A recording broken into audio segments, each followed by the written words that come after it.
Supreme কোর্টের রায়ের পর 25% যে বকেয়া ডিএ সেটা যে সহজে পাওয়া যাবে না সেটা কর্মচারী সংগঠনরা কিন্তু আগে থেকেই জানতেন এবং সেই জন্য তারা কিন্তু প্রথম থেকেই পদক্ষেপ কি নেবেন সেগুলো ভেবে রেখেছিলেন।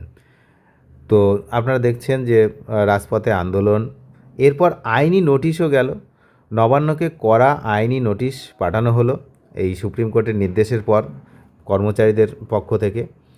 ডিএ নিয়ে যে আইনি লড়াই তা আবার একটা নতুন মোড় নিল।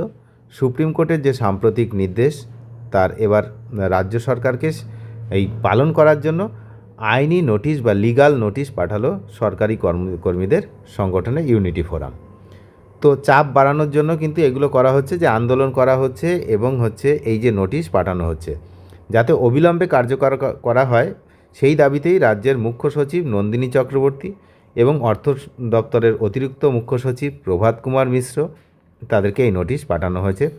কলকাতা হাইকোর্ট এবং সুপ্রিম কোর্টের প্রবীণ আইনজীবী প্রবীর চ্যাটার্জির মাধ্যমে এই আইনি নথি কিন্তু নবান্নের শীর্ষকর্তাদের কাছে পৌঁছে দেওয়া হয়েছে। এখন ঘটনা হচ্ছে, গতকাল একটি সাংবাদিক সম্মেলন হয় নবান্নে। তো সেখানে এই ডিএর বিষয়ে, যদিও এই বিষয় নয়, 4% যে বেড়েছে এবারের যে বাজেটে 4% বাড়ানোর কথা বলা হয়েছে, সেই বিষয়ে সাংবাদিকরা প্রশ্ন করাতেই তার প্রশ্নর শেষ হওয়ার আগেই মুখ্যমন্ত্রী কিন্তু এই ডিএ নিয়ে জবাব দিয়েছেন। জানেন আপনারা, আজকে 6 দিন হয়ে গেল, গতকাল 5 দিন ছিল। 5 দিনের মাথায় এই ডিএ প্রসঙ্গে মুখ্যমন্ত্রী কি বলেছেন আর আপনারা সরাসরি দেখুন। বিধানসভার সময় যে মহার্ঘ ভাতা 4% দেওয়া হবে এপ্রিল মাসে, আমি এটা নিয়ে কোনো কোশ্চেন আপনাদের কাছে করব, উত্তর দেব না। যা বলা হয় বিধানসভায় বা ওই দিন আপনারা কোশ্চেন করেছিলেন দিয়ে দিয়েছি, বাদ বাকিটা ম্যাটার ইজ সাবজুডিস। আমি সাবজুডিস ব্যাপারে কোনো কমেন্টসে যাব না।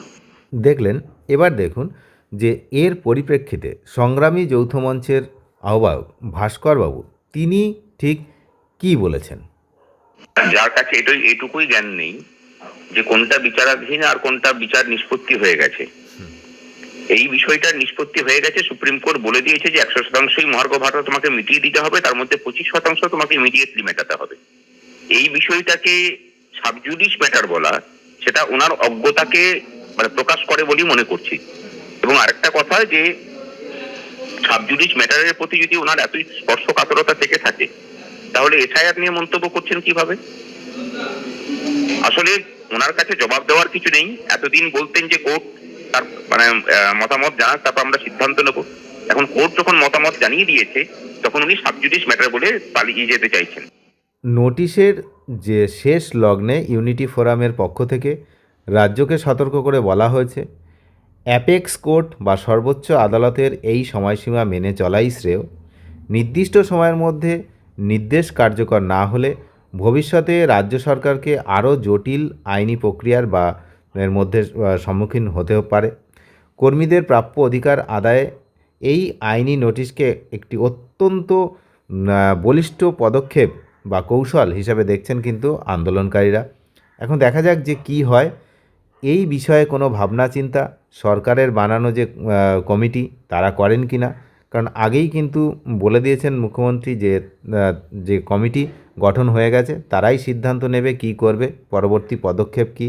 এবং মুখ্যমন্ত্রী যেখানে নিজেই বলেছেন যে এটা সাব জুডিশিয়াল ম্যাটার, মানে যার একটা রায় হয়ে গেছে সেটাই এখন সাব জুডিশিয়াল বলেছেন। তো এই নিয়েও চর্চা চলছে বিভিন্ন মহলে, সেদিকে আমরা নজর রাখছি, আপনারাও নজর রাখুন।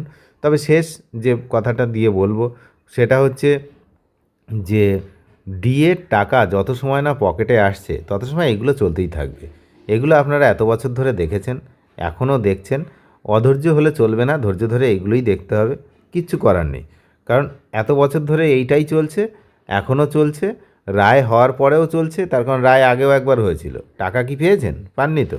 তো এখন আবার হয়েছে, এখন দেখুন টাকা কবে আপনাদের অ্যাকাউন্টে আসে, সেদিকেই নজর রাখছি। আপনারাও নজর রাখুন।